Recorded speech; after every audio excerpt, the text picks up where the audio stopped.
David here with Figboot on Pens, back again with another review. A question I receive often is, what is my favorite ink? And that is a tough question. That's a question which might have one answer this week, but another answer next week. Just like your favorite pen can change over time. Sometimes it could be more like your favorite pen or ink of the moment. What I have found, though, is that over the years there are certain inks that I just keep reaching for, ones that I gravitate toward. And those are the inks that I wanted to focus this video on, my go-to inks, if you will. So, in order to get a closer look at my top 10 go-to inks, please join me over here at camera 2. Okay, who's ready to look at some ink swatches? To begin with, I'm going to kind of go over inks that over time I've been into at one time or the other, and then I'll get into my top 10 that I'm currently really into. The very beginning of my ink journey started with Parker Quink. It is a decent black. You know, I didn't know any better, but that was my very first ink, and it's something I enjoyed. It performed just fine, but I will say that it's been a really long time since I've inked up a pen with a black ink. I just tend to shy away from black, and for me, it's just a little bit on the boring side. I know that a lot of people like that color, but I just haven't inked up a pen with black ink in quite some time. But after a while, I decided to really get crazy and branch out to blue blacks. And so I started getting into colors like the Diamine 1864 blue black, as well as the Diamine Midnight. And then there was a point in time when Bungbox 4B was really popular, and I got into that one for a while as well. In regard to blacks, when I was using blacks, I really got into using the Kiwaguru, which is still a really solid black and my black of choice if I have to ink something up with a black ink. But then I really started getting into blues. And to begin with, I started getting into Naples blue. I just liked the vibrancy of that color from Private Reserve. I had picked up a bottle of Kobe number 17 while I was at the DC Pen Show one year, and I enjoyed using that one. And then I found Robert Oster and their Bondi blue. And again, the Bondi blue is kind of a more vibrant blue with a bit of shading and sheening to it, which would bode well for one of my future inks that I was really into as well. Some other ones I got into, Bungbox Piano Mahogany.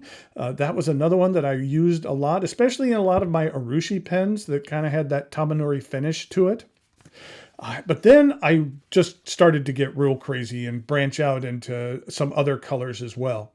In the Monteverde Sweet Life series, they had this Strawberry Shortcake, which is a really, really nice kind of vibrant turquoise. Not turquoise, I'm sorry, like a tangerine kind of orange.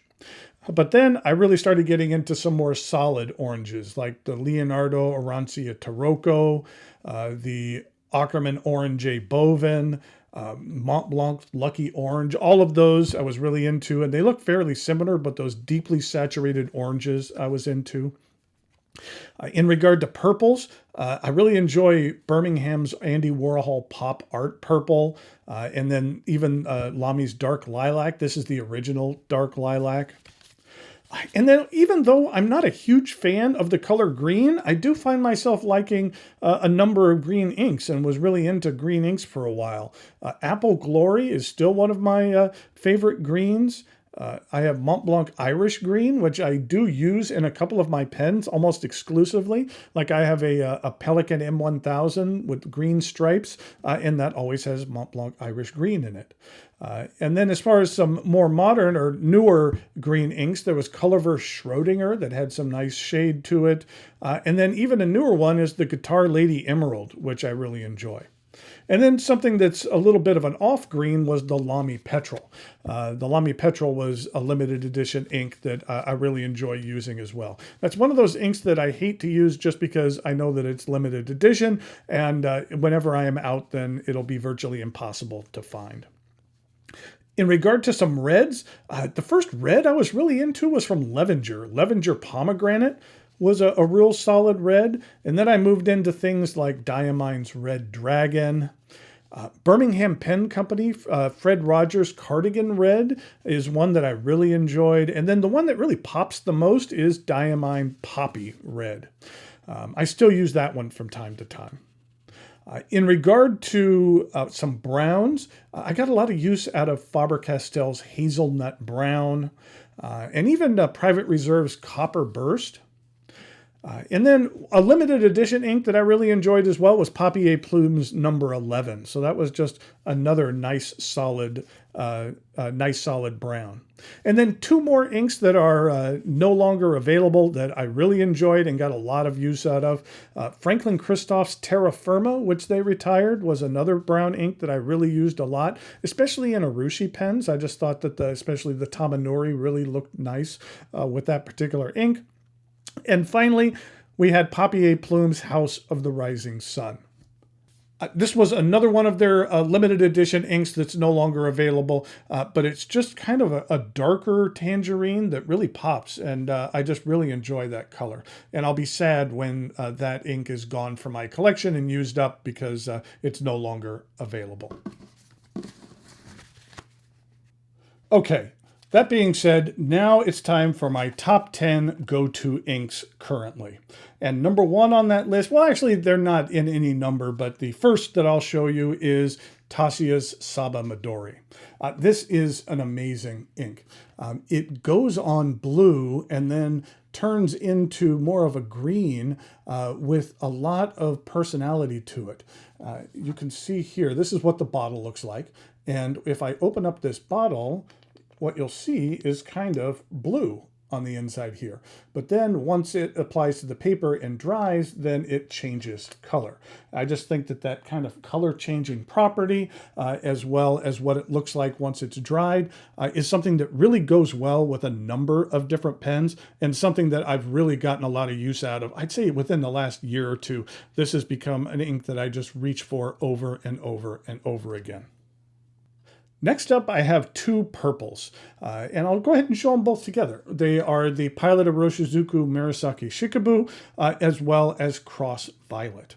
The Pilot Iroshizuku bottles look like this. They're some of my favorite bottles. I just think they look amazing with a little teardrop in the bottle. If I ever ranked ink bottles, this would be very high on my list, if not number one. I just think these bottles look amazing. And then also, if you ever read the story about Murasaki Shikabu, she's a very interesting character in Japanese history. And then we have Cross Violet. And this is one of those inks where, first of all, the Murasaki Shikabu is a little bit on the lighter purple side, but then the Cross Violet is a little bit more saturated. So while I enjoy the Pilot, the Cross Violet sometimes is a little more appropriate if I want something a little bit more saturated. And that's what the bottle looks like for that ink.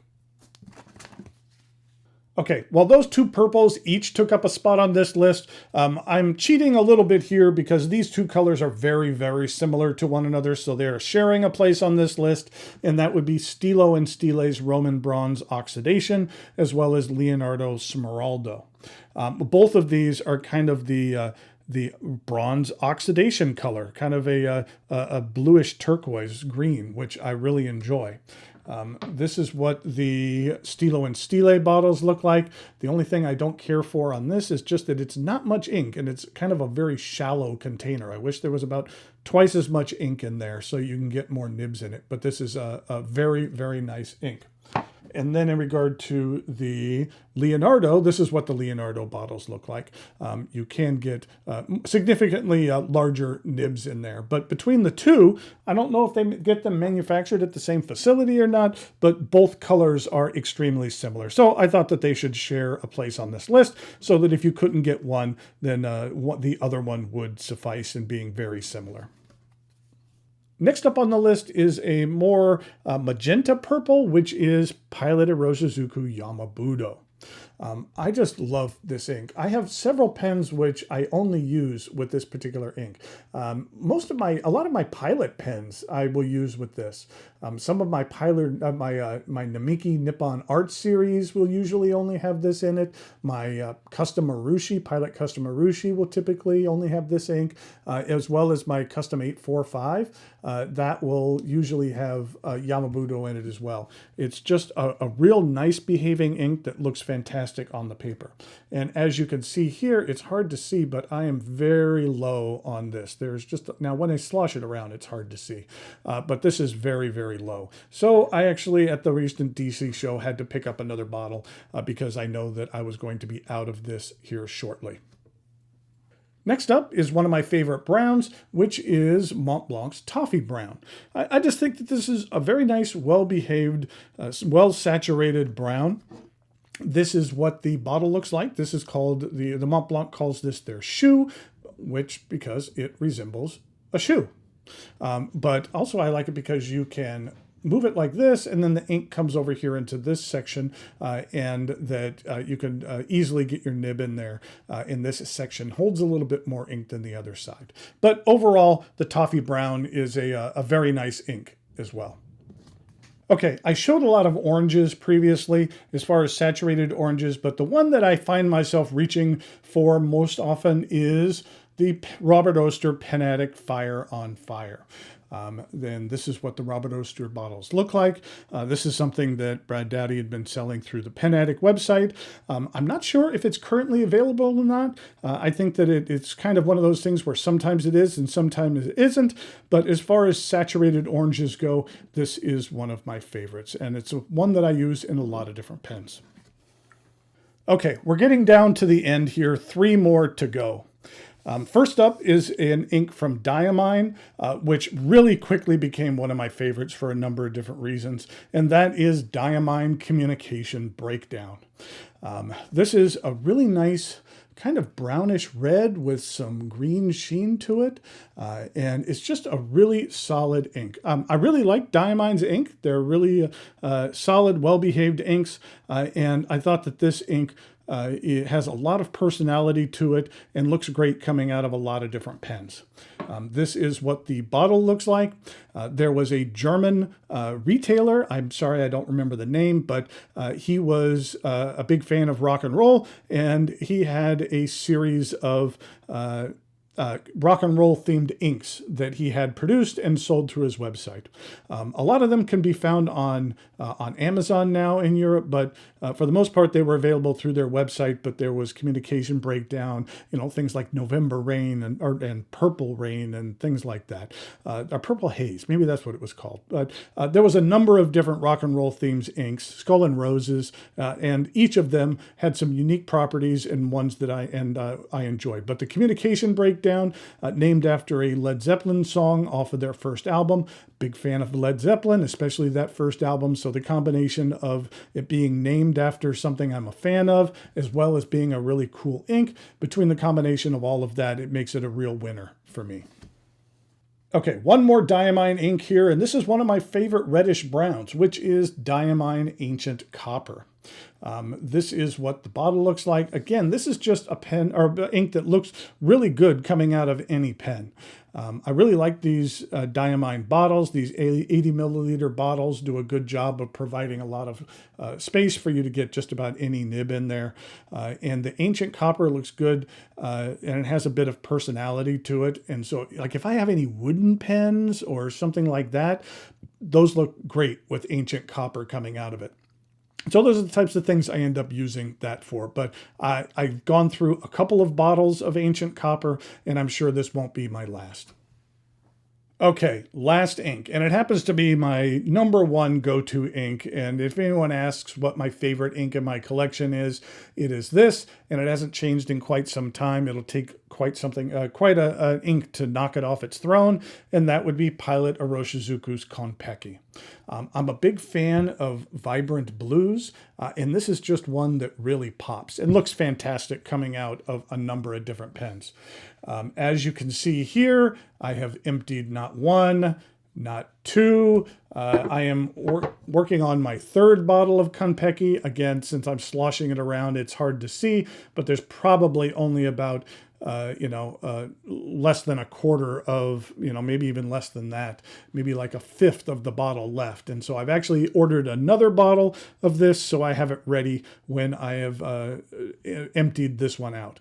You can see even over time that this strand here, which started off as silver, I've gotten a little bit of ink on that.